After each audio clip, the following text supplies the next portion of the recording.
అందరికి నమస్తే అండి. సోఫా కొన్న సంవత్సరంన్నర 2 సంవత్సరాల లోపే సోఫా సీటింగ్ అనేది డౌన్ అవుతుంటది. సోఫా మొత్తం మంచిగా ఉంటది, కానీ కూర్చున్న సీటింగ్ దగ్గర మాత్రం గుంట పడ్డట్టు, లోయ లెక్క ఉన్నట్టు ఇలా ఖరాబ్ అవుతూ ఉంటుంది అనమాట. దీనికి కారణాలు కొంతమందికి తెలిసి ఉంటుంది, కొంతమంది తెలియదు అనమాట. కానీ ఒక సోఫా రిపేరింగ్ చేయించుకునేటప్పుడు ఎలా చేయించుకుంటే బాగుంటుంది అని, ఎలాంటి మెటీరియల్ వాడుకుంటే బాగుంటుంది అనేది కొంతమందికి అవగాహన ఉంటుంది, కొంతమంది తెలిసి ఉండదు. కాకపోతే తెలియకపోతే తెలుసుకోవడంలో తప్పేం లేదు. అయితే ఈ సోఫాకి వచ్చేసి మేము ఎల్ టైప్ సోఫా అనమాట ఇది. అయితే ఈ ఎల్ టైప్ సోఫాకు కస్టమర్ అయితే సీటింగ్లో వాస్తవానికి అన్ని సోఫాలు కూడా బెల్ట్ అనేది కొట్టడం జరుగుతుంది. బెల్ట్ లేదంటే స్ప్రింగ్స్ అనేది పెట్టడం జరుగుతుంది అనమాట. చాలా మందికి తెలుసున్నాయి.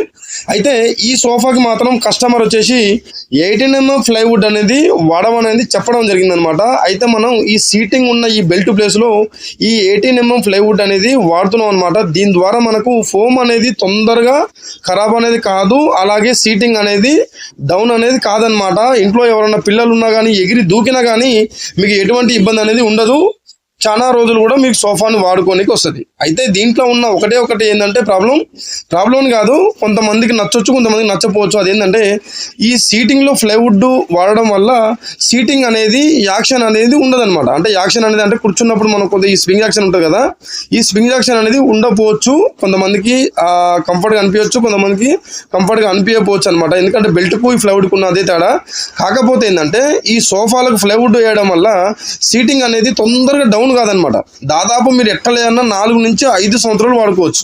అయితే ఈ 18mm ప్లైవుడ్తో పాటు మేము ఈ ఫోమ్ కూడా 40 డెన్సిటీ ఫోమ్ అనేది కస్టమర్ వేయడం జరిగిందని అనమాట. అంటే చెప్పడం జరిగింది, ఈ 18mm ప్లైవుడ్తో పాటు 40 డెన్సిటీ ఫోమ్ కూడా మేము వాడడం జరిగింది. ఇది ఈ సోఫా ఎట్లా లేదన్నా మీరు ఎంత రఫ్గా వాడుకున్నా 4 నుంచి 5 సంవత్సరాలు ఈజీగా వస్తుంది అనమాట.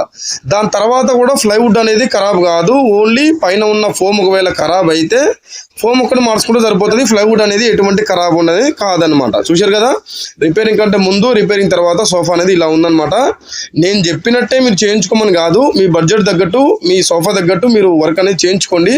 ఏదేమైనా మన వీడియోస్ మీరు చూడడం ద్వారా మీకు ఎంతో కొంత కొన్ని సోఫాల గురించి, కొన్ని మెటీరియల్ గురించి మీకు తెలుస్తుంటుంది. కాబట్టి మన వీడియోస్కి లైక్ చేసి మన ఛానల్కి సపోర్ట్ అయితే చేయండి. అలాగే మీ దగ్గర ఎలాంటి సోఫా సంబంధించిన వర్క్ ఉన్నా మమ్మల్ని అయితే కాంటాక్ట్ అయితే అవ్వండి.